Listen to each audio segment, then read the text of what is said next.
بسم اللہ الرحمن الرحیم۔ سورۃ بقرہ کی تفسیر کر رہے ہیں ہم۔ اگلی آیت کی تفسیر دیکھیں گے۔ وَلَنَبْلُوَنَّكُمْ بِشَيْءٍ مِّنَ الْخَوْفِ۔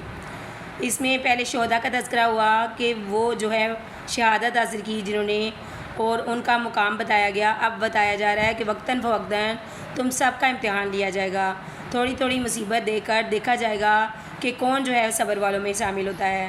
جان مال وغیرہ کا جس کو خطرہ ہو وہ جو ہے اس خوف کی وجہ سے اللہ سے مدد مانگے اور صبر سے کام لے، حرام مال سے اجتناب کرے، اور روزہ یعنی بھوک کو برداشت کرنا، بھوک کی کمی کو برداشت کرنا، اور بھوک کی کمی ہونے کے باوجود رشوت، سود اور خیانت وغیرہ سے بچنا، یہ سب جو ہے صبر میں شامل ہوتا ہے۔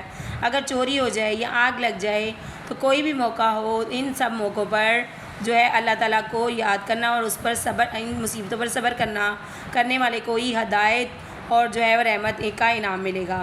آگے صبر والوں کی نشانی بتائی جا رہی ہے کہ جب کوئی مصیبت ان پر آتی ہے، الذین اذا اصابتہم قالوا انا للہ وانا الیہ راجعون تک دیکھیں گے کہ جب کوئی مصیبت یا پریشانی مسلمان کو آتی ہے تو وہ اس کلمے کو کہتا ہے۔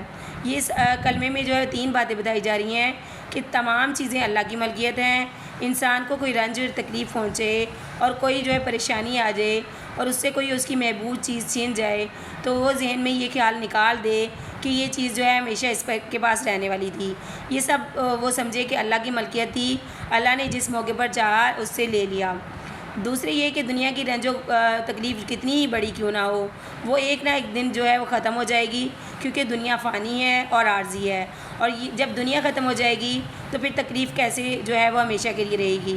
اس لیے مالک حقیقی کی بارگاہ میں جو ہے وہ انسان کو یہی سمجھنا چاہیے کہ وہی بادشاہ ہے، وہ جب چاہے جس چیز کو لے سکتا ہے اور جب چاہے جو ہے کوئی کسی مصیبت کو ٹال سکتا ہے۔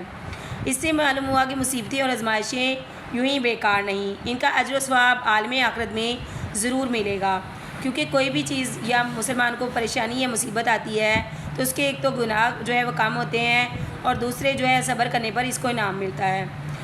جو ہے حضرت تھانوی رضی اللہ تعالیٰ عنہ فرماتے ہیں کہ یہ کلمہ تمام مصیبتوں کا علاج ہے۔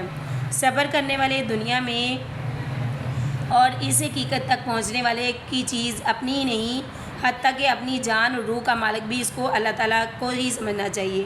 چنانچہ جب اللہ تعالیٰ کے پاس پہنچے گا تو وہاں بھی سب کچھ پا لے گا۔ جس نے رحمت عامہ اور خاصوں کو پا لیا اس سے دنیا آخرت کی کون سی نعمت رہ سکتی ہے۔ آگے اولئک علیہم صلوات من ربہم، اب جو ہے بشیر الصابرین فرمایا گیا، یعنی اے نبی صلی اللہ علیہ وسلم آپ صبر کرنے والوں کو بشارت سنا دیجئے۔ تو آگے اس بشارت کی تفصیل بھی بتائی گئی، یعنی صابرین کے لیے اللہ تعالیٰ نے یہاں 3 باتوں کی بشارت دی ہے۔ ایک تو یہ کہ اللہ تعالیٰ ان پر نوازشات جو ہے وہ خاص کرے گا، دوسرے اللہ کی رحمت ان پر ہوگی، تیسرے یہ کہ انہیں ہدایت بھی نصیب ہوگی۔ امیر المومنین حضرت عمر بن خطاب فرماتے ہیں کہ ان صبر کرنے والوں کو 2 برابر کی چیزیں یعنی صلاۃ اور رحمت اور ایک درمیان کی چیز یعنی ہدایت ملتی ہے۔ ایک حدیث میں حضرت ابو ہریرہ رضی اللہ تعالیٰ عنہ سے روایت ہے کہ حضور صلی اللہ علیہ وآلہ وسلم نے فرمایا کہ ایمان والے پر بہت ساری مصیبتیں پے در پے پڑتی رہتی ہیں، کبھی جان پر صدمہ ہے، کبھی مال میں نقصان ہے، یہ اس کے گناہوں کا کفارہ ہوتی رہتی ہیں، اور یہاں تک کہ اللہ تعالیٰ کے پاس گناہوں سے پاک ہو جاتا ہے تو یہ اللہ تعالیٰ کی عنایت اور رحمت ہی ہے۔ گناہوں کا کفارہ اور دجال کی بلندی کا سبب یہ جو ہے تکلیفیں ہوتی ہیں، اور اللہ تعالیٰ اپنی رحمت سے دنیا کے نقصان کو آخرت کے دائمی اجر و نفع سے بدل دیتے ہیں۔ اور عمومی زبان میں اولئک هم المہتدون کا ترجمہ یہی ہوگا کہ بس یہی لوگ جو ہیں ہدایت کو پہنچنے والے ہیں۔ دعا کیجیے کہ اللہ تعالیٰ کا ہم کو اپنے صابر و شاکر بندوں میں شامل فرمائے اور ہر حال میں ہم کو صبر کی توفیق عطا فرمائے۔ اپنی خاص رحمتوں اور عنایتوں اور نوازشوں سے اللہ تعالیٰ ہم کو نواز دے اور اپنی ہدایت پر ہم کو قائم رکھے۔ آمین یا رب العالمین۔